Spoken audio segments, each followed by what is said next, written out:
Welcome. I think we're live, and I feel like I haven't been here for a long time. We had a break, and I don't know, it's just been a busy time with school holidays and actually feeling like we're getting out and living a little bit more, which is good. And so here we are on Tuesday, and it feels weird too because it's been a public holiday in Queensland yesterday. So welcome, and I'm pretty excited about tonight. It'll be a bit of a meet and greet for some of our members who've registered for the event. So what we'll do is go through the usual answers to all the questions you've asked during the week. And also then I'll bring in those participants from the waiting room, and they'll each have, I'll have my little timer, which is like a, I have to hold it in the right spot, an egg timer. So you've got 3 minutes. They've got a couple of questions that I'll ask of them, and then they have one question they may ask of the next participant. So it's just a bit of fun, really, and a chance for everyone to get to know each other. So I will minimize. I can't get out of minimize. I'll minimize, and then I'll read out. I don't know why my questions aren't here. I'll read out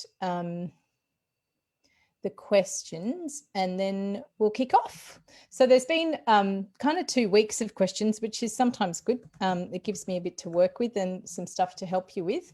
And the first one is, I've got my actual Zoom picture is over the top of my quizzes, and I need to drag them up onto the other screen. There it is. And so everything was in a queue. Here it is. Sorry, guys. Such a technician.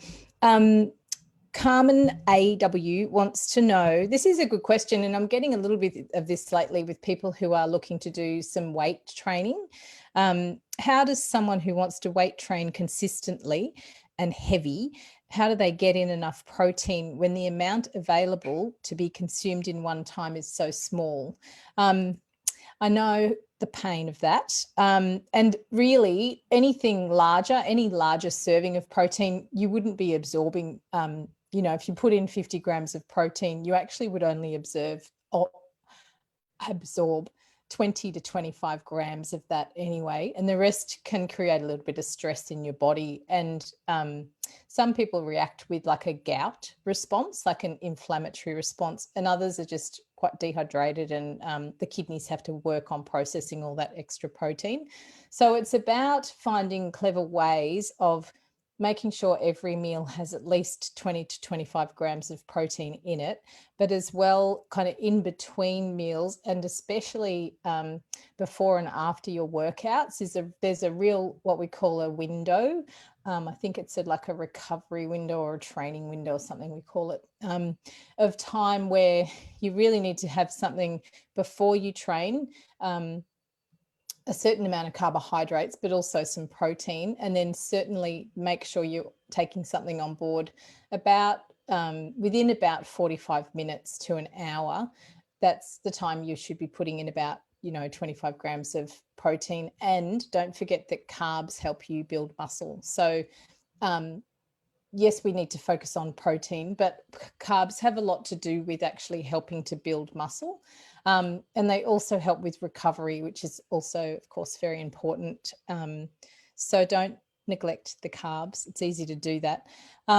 So yeah, it's making sure that in between meals, you're either, you could be taking another smoothie with some protein in it, or like eating your nuts and seeds. People forget about these beautiful natural foods that are quite compact but do have quite a good protein level in them. So there, I might post in the group some options for like plant-based proteins and meats, because when you think about protein, if you're kind of, and I do it, I concentrate on getting my protein from meats, because I know the amount in everything.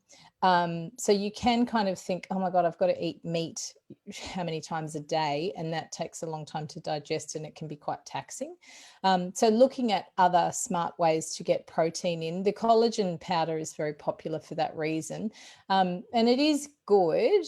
It's something that I'm hesitant to rely on as a major source of protein in the diet. So things you could do is make up like hemp seed smoothie with, if you're into milky drinks, some berries, nuts and seeds, hemp seeds, or even the hemp protein powder is very good and it's so good for you.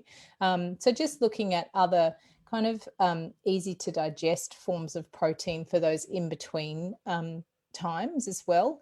So making sure that each meal is totally full of protein, which we need to do anyway. But generally, if you're weight training, you will need kind of anywhere between 1.2 to 1.5 if you're really training hard, and you need to make sure you are, because otherwise you'll be taking in excess and it will be stored as fat. So you also need to work out genuinely what your output is and what your needs are to then calculate each day how many grams of protein you need.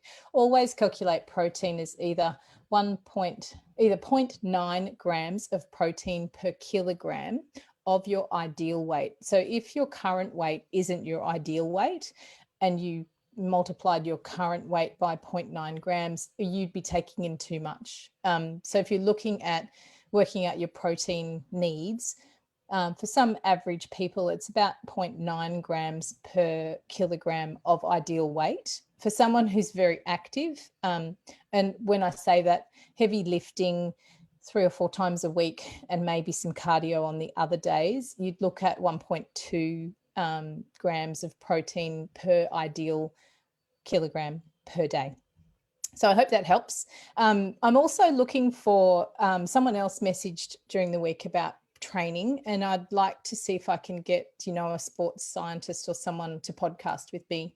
I've done, and I know enough about it, but it's boring talking to me all the time.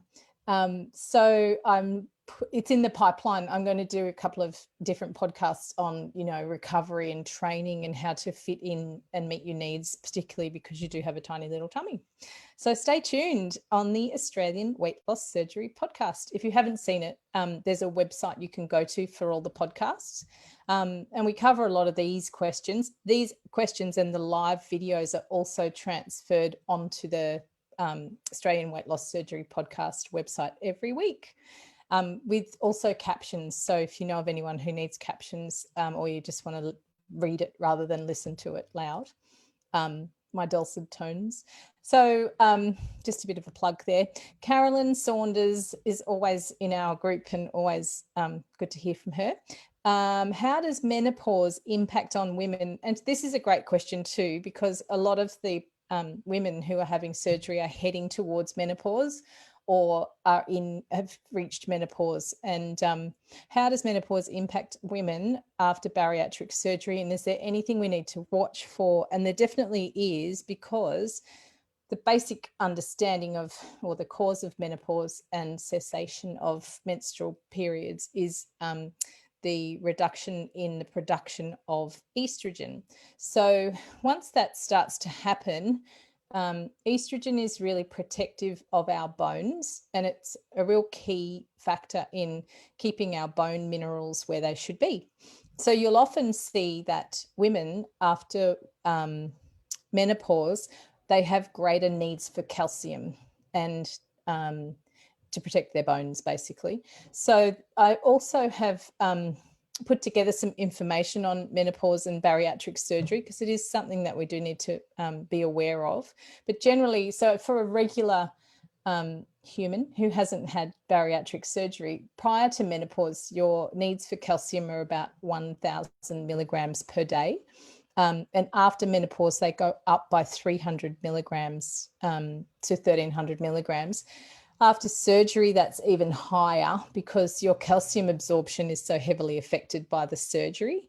So the general recommendation for calcium after surgery is anywhere between 1100 and 2500.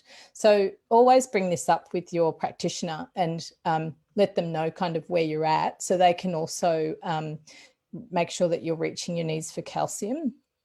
The other key things for bone density are weight-bearing exercise, magnesium, making sure you've got enough phosphorus, a whole lot of other things. It's generally just kind of a healthy Mediterranean diet will support that. But things like sardines or salmon with the crunchy bones in them are really rich in calcium. And of course, sesame seeds. So they're a really great source of really absorbable calcium that you can use like in tahini, or just making sure you sprinkle sesame seeds all over many of your meals as you can. The other thing is that being obese is quite an estrogenic condition. So women who are storing more fat will have a bit more estrogen, and that's why you see this connection between being overweight. It's like a vicious cycle: being overweight, polycystic ovarian syndrome, high estrogen states like endometriosis and fibroids and that sort of thing, which are generally brought about by an excess in estrogen.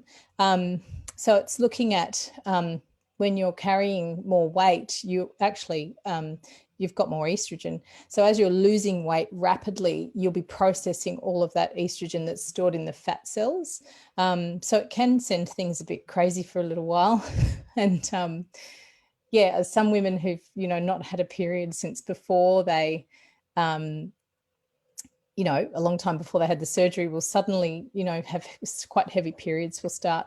So I'll put together some information and share that in the group, because it's also noted, and I didn't know this until today, that the surgery can also trigger menopause. So it's something to watch for if you're finding, things are changing, or you're really up and down, or you're getting night sweats and all that sort of stuff. It is something to kind of flag as a maybe, and just mention it to your practitioners if you're noticing something changing.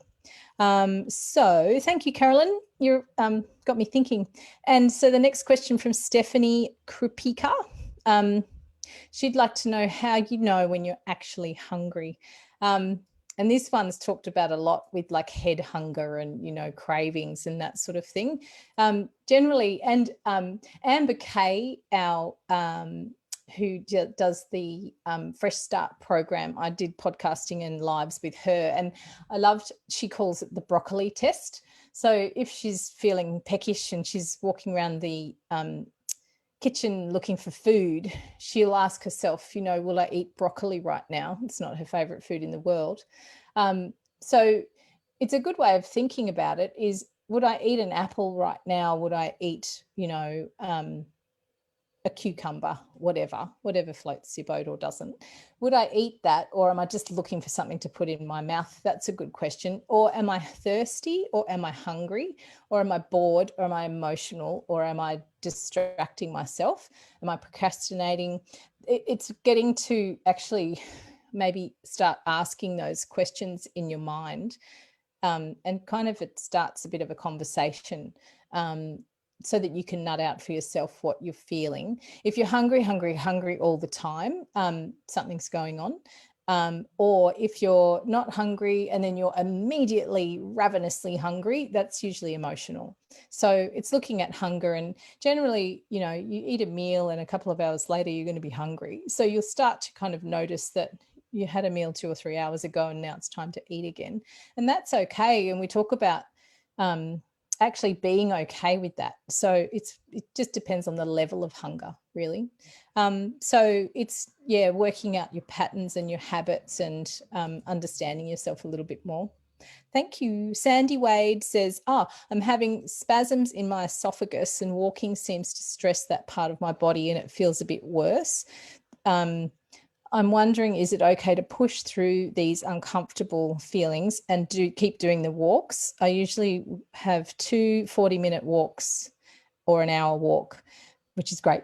My first question is, I hope someone's looked into that for you. And if they haven't, I would certainly have a look into that. It can be caused by different things and some certain foods, things like coffee, all the fun things, again, wine, particularly red wine, reflux, that sort of stuff can be the cause of it. So it's kind of looking at maybe doing a food diary and then looking at the foods you've eaten and how these spasms respond. The other thing I've noticed or read about is that peppermint is quite a good one. You have to watch it because it can relax totally the lower esophageal sphincter, which can help promote reflux, but it will also relax the smooth muscle of your esophagus and help with the cramps as well.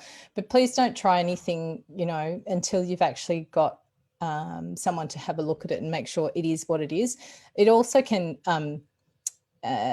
replicate the feeling of like heart attack and that sort of thing. So we want to rule out anything that's not just a cramp. So I hope that's been done. And the other thing that could be involved is the vagus nerve. So it's something to have a look at as well. Thank you. Nikki Lee, I'm getting the full feeling. I have half a cup, which my dietitian told me to only have for meals and snacks, no more. I've only felt the full feeling once since surgery. Oh, you're asking about getting the full feeling. And sometimes that takes a while. You'll notice that you're reprogramming a whole lot of different things straight after surgery. So in times gone by, your actual signals have been either overridden or messed up with different hormones being out of balance, or they have been, wrong. So it is this practice thing, and it's reprogramming your nervous system to understand what this new tummy is and how big it is and how much food fits in it. So stick with it, and as long as you're not feeling starving, that you're not getting enough food, but also check in with your dietitian and just make sure your meals are balanced, that you're actually getting your protein in, which helps you to feel full and that sort of stuff. So it also depends on what is going into the tummy as to how full you'll feel. How quickly you eat has an effect on that. Often fullness isn't recognized for about 20 minutes after you've eaten. So it's that slow, very thorough chewing, making sure you're relaxed, all that sort of stuff, and that you're also listening to your body. So yeah, I think it's more of a reprogramming stage, and not necessarily that there's not enough restriction there and that you need more food. So just take that one back to your dietitian and just let her know how you're going. Thank you. We've got one more question and then I'll get on to the waiting room so they don't all feel like I'm ignoring them in there. Actually, I'll do the winners because everybody's here for that too. So this last couple of weeks, you would have seen in the group, we've been collecting all your ideas and your recipes from your first two stages of your surgery, so liquids and purees. And it's been wonderful to see the response and how many people have got some great ideas. And we're putting it all together for a recipe book, which is not far off being ready. And then it'll be, the BN family's recipe book like Nonna used to make.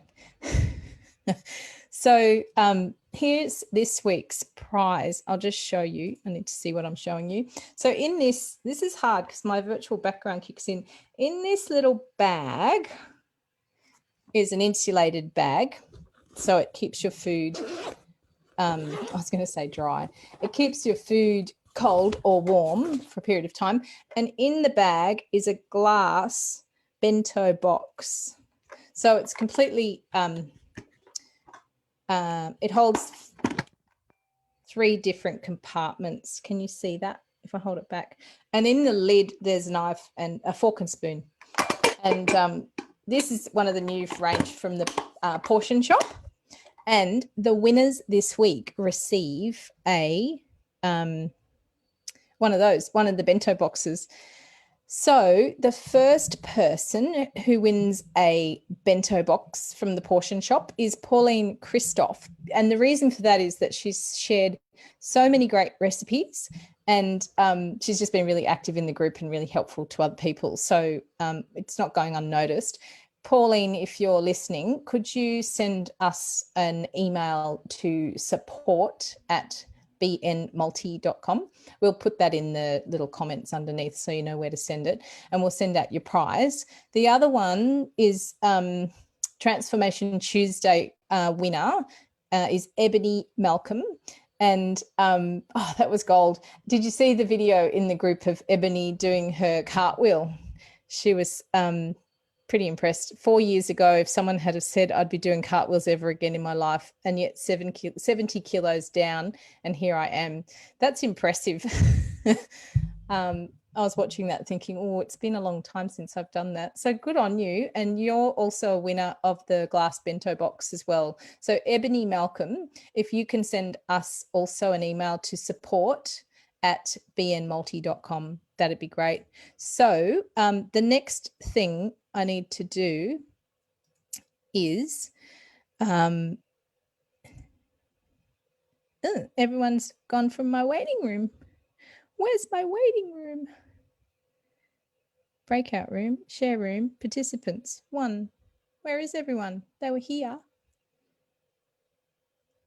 Let me see up on Facebook what's happening.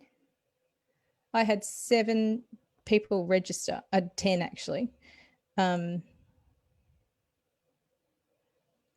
I thought they would all be there for me to ask their questions and get them to know each other. And are you there in the waiting room? Ah, here's one. Let's see. Carmen's coming in. There we go. Carmen is connecting. Are you there, Carmen? I'll just wait because sometimes it takes a little while to actually access. There she is. Good evening. Still connecting to audio. Welcome. You've got, can you hear me? I wonder where everyone else got to. Hello. Nope, Gonski. Here's Carmen, connecting to audio. Nearly. I wonder if she knows she's there. Don't you love live? Oh, I can hear you. She's going. She's giving us a tour of the house. Showing us around. Hi, I'm sorry, can you hear me now? I can't hear you. I thought you were showing us around. Yeah. Please. Funny. Welcome. I had a problem with my connection. That's all right. It's the way it runs. The minute you do anything live, it's like at the very last second, all sorts of things will happen. I was in the Facebook. Sorry, I was in the Facebook, and then it was really weird. Yeah, I don't know where everyone else is. I saw there was a few in the waiting room, and then I think I've answered so many questions they've all ducked out, but it's good to have you here. Yeah, I think I left because it was closed. I'm going to turn mine up so I can hear you. That's better. Can you hear me okay? And where are you based? Yeah, I'm just gonna. Where are you based? So I'm in Newcastle, New South Wales. Oh yeah, I know Newcastle. Oh yeah. And where did you have your surgery done? Yes.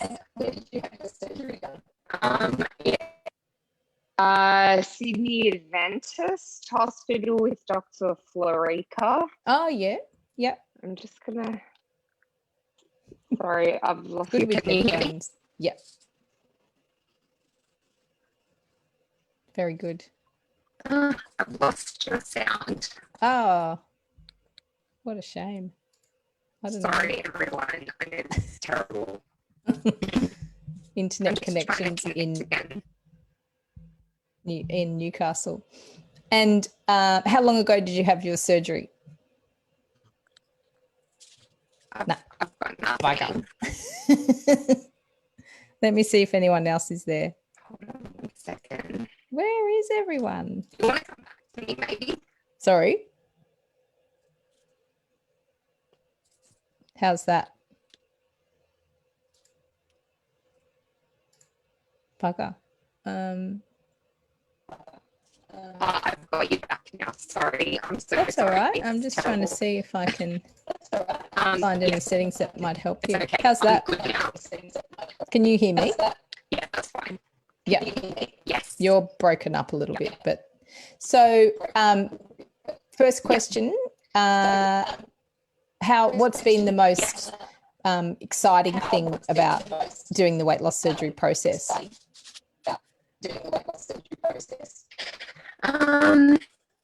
I think probably sort of learning how to change all my thoughts around food, my habits, how I eat, when I eat, what sort of food I eat, what sort of works for me and what is difficult to eat. Yeah, so that's been, although it has been hard, it has been an interesting process, and it has been fun to try and figure out what's been the results as well. Yeah.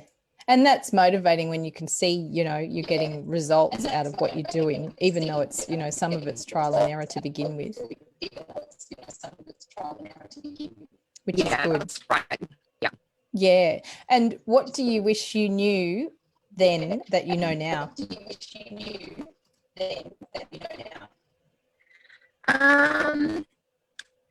I think probably there wasn't, mine happens very quickly. So I sort of had my consult.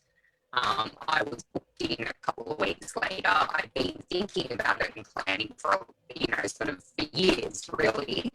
But I think the big thing would have been maybe more knowing about the mindset around post-surgery, what that was going to be like. Because one of the big things that I see, particularly in a lot of groups that I'm in, is a lot of people still are thinking like they used to think before about themselves, and that's something that I've always struggled with. So I think I wish I kind of had some more time to plan for that and do some work around how I thought about things rather than sort of just launching. And I've been working with a coach who was doing a lot of work around thoughts around food and my body and things. So, but I think some more time would have been beneficial. And the learning curve is like that. Yeah. And what have you found has helped you the most in that regard? I think probably having a really good support. So I actually I ended up making friends with people who'd been to the same doctor who were in front of me. So I think that was great because I was able to talk to them about their experiences. Pages like yours and your Q&As and other Facebook groups that I'm hearing from other people, but that in itself can sometimes be a bit counterproductive too, because if everybody has their own experiences and what, I was really lucky. I had a really good surgery. I had a really good post-op. I didn't have any problems. I had a great recovery. So hearing different things can sometimes impact on, am I doing it right, or is something wrong about what I'm doing, if other people aren't doing it, or am I not losing enough weight, or that kind of thing. Yeah, and just how different it can be for people. It's quite remarkable that it's a similar process and a similar goal, but the way of getting there is, it's either sometimes a straight line, sometimes it's curvy, and sometimes it's quirly, which makes it interesting. Yeah, that's right. Very interesting. Also, what would you say to someone who's considering having the surgery, but they're not, they're not quite sure yet? Yeah, I think for me, what was was talking to a lot of people and having a lot of different consults. So not just sort of, setting my mind on one doctor. I have a liver disease as well, so I had to find somebody that was going to be considerate to that and work with my specialist. And so I think, my advice would be get as much information as you can, talk to people who've had this, what I've had since I have a lot of friends have reached out, they've seen me on Facebook and said, you know, what are you doing? And so getting lots of experiences, but I think then ultimately you have to do it for yourself. You can't, you know, lots of people have opinions and a lot of them have uninformed opinions. And I think if you let that influence you, you know, yeah, you will start to overthink things. Oh, I yeah. think having lots of discussions with people who've had it, yeah, and then just making a decision for yourself is the big thing. Yeah. Yeah, and I guess sometimes the quicker it all happens, sometimes it, you know, you've made your decision and you have to stand in it, and then it all kind of unfolds from there. Whereas other people who are looking at, you know, taking out their private health insurance have got a year, and that's a great time to do, you know, your reading and your research and really kind of start changing things. Also, I think that's one thing I see a lot is, well, it's a year away, and it's like, well, let's kind of start it now. It's going to be a lifestyle, so it's actually a good opportunity to get as well as you can beforehand. I think that's something that perhaps could be encouraged, you know, from the very get-go as well, which is great. Yeah. And so is there anything else you have oh, sorry, I'm talking over you. Oh, no, I was just going to say I used my super, so I didn't actually wait my 12 months. So my experience was very different again. So, but there were a number of, I mean, you know, I'm 41, so I was like, well, I'm not going to wait. I'm just, you know, I had enough super to cover. So I was like, well, I just made the decision. Yeah. I was just going to say before, I think what's really important is not feeling, it's really important to not feel the stigma in society around it, because I was so embarrassed to tell people, and literally everybody has been so supportive. A few people that were not important to me had a bit of a view, but at the end of the day, everybody I cared about was, and people that I thought would have an opinion were really supportive. So I think not letting the stigma of what other people say about it influence your decision is really important. Yeah, it's like walking around with ears open for good information and closing ears to stuff you don't need, and trying to siphon it all out, you know, is quite tricky to, especially when it's, you know, people that you love and care about who are, they're more likely to give you uninformed opinion because they're not kind of experienced it, or also you know, read about it, done their own research. So it's certainly, I do see some people think it's the easy way out, and I don't know, I've never seen anything trickier. I don't think it's like, here's this tool and now turn your whole life upside down and call that the easy way out. It's a daily, you know, juggle, isn't it? And I think quite misinformed. So a lot of what we do is about distilling dismissing the stigma, as well as helping people to understand kind of what they're getting into and how to support them the best, and giving lots of kind of ideas on where to look when you come up against these different hurdles, like mindset or habits or portion management or whatever it is. But yeah, hopefully we're providing this platform that if you've got that problem, you know where to go. You know, it's like a hub of information to support all that sort of in the process. So it's been fun creating that, and yeah, it's nice to get the feedback on sort of how it's all being played out, which is great. Yeah. Well, thank you for joining us. Me? Yeah. I could see when I was doing the questions, all these people popping into the waiting room. Sorry. Yeah, I'm so sorry to everybody watching for my. Yeah, you got 15 people's attention. We'll find out. We'll do it again, and I'll start with the group and then end with the questions. Probably my fault, actually. Yeah, I'll let you run. Thank you. Thanks, Carmen. See you soon. Bye. Bye, everyone. Wasn't that fun? I had fun, and Carmen and I had fun. I'm sorry if people did join in and got stuck in the waiting room. I am sure we were hopefully communicating the order of how things would run. If you missed out tonight, we would love to have this come up as a regular event. where, you know, people get to connect with one another. I think we've all been starved of a bit of, you know, like-minded and connectedness this year. So next time we'll run the live, we'll do the registration like we did tonight. You will find that you will sit in the waiting room just for a little while I kind of tie up everything else we normally do, and then we'll start the combo. So thanks everyone for listening, and I'll catch you next week. Have a wonderful week.